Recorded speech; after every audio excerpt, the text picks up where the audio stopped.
Welcome back. Let's start our discussion on classes and objects.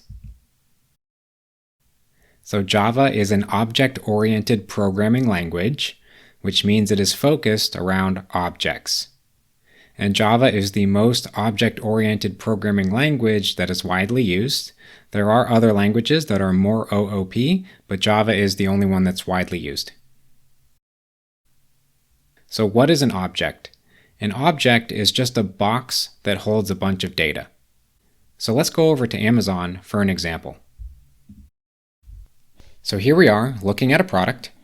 We can see it has a name, it has a description, it has a price, and it is in stock.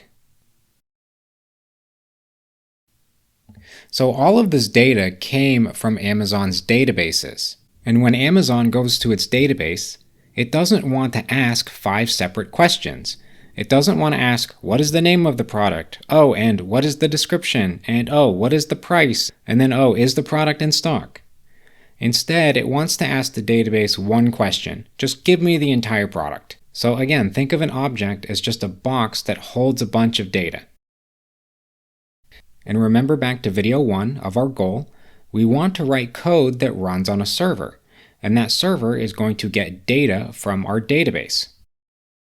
So how is our database structured? Well, relational databases that use SQL are actually structured very similarly to an Excel spreadsheet. So Excel spreadsheets have sheets. If you look at the bottom, you can see product, that's the name of our sheet. It also has columns. So name, description, price, and in stock are all columns. And then we have rows, and each row corresponds to a new product. The sheet name is going to be the name of our class. So the name of our class is going to be product.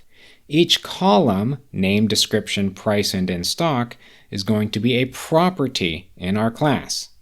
And then lastly, each row is going to correspond to an object. Okay, so let's create our class in Java. You're going to come over here to the left-hand side where you see main. It's under the folder source.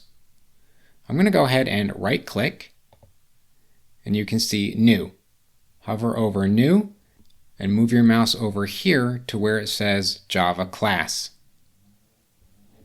You then have a bunch of options. You can have a class, an interface, a record.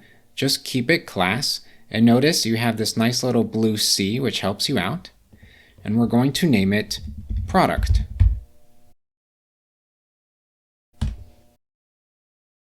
Next, we want to define the columns in our table. When you're talking about a Java class, these are called properties, or fields. So we want a string name, we want a string description, we want a double price, and we want a Boolean in stock. Notice in this case I chose the wrapper class, that's fine, or you can choose a primitive data type, that's fine. It just depends on what you're trying to do. Now I'm going to go back to my main method, and I'm going to create a new product. I need to say product. That's the name we just gave it.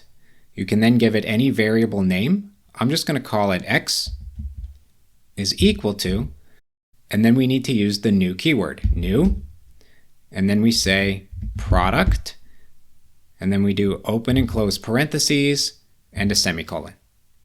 Now at this point, we can then define all of our fields. So we can say x dot, I'm going to scroll down to name,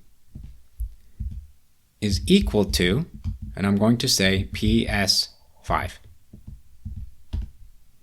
I'm then going to call x dot description is equal to gaming console. Then x dot price is equal to $299.99, and then x dot in stock is equal to true. Now instead of having to pass around all 4 of these data types, I can just pass around this variable x, which represents a product. So I'm going to create a method that just prints out everything in the product. So I'm going to say static void print product, and this is going to take in a product, and I'll just call it P. Now notice, we haven't covered this before, but a method can take in a class type. So this is taking in a product instead of a data type.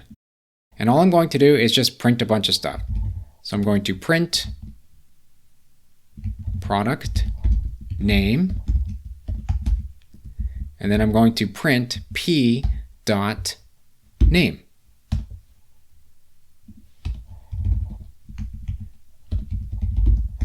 Product description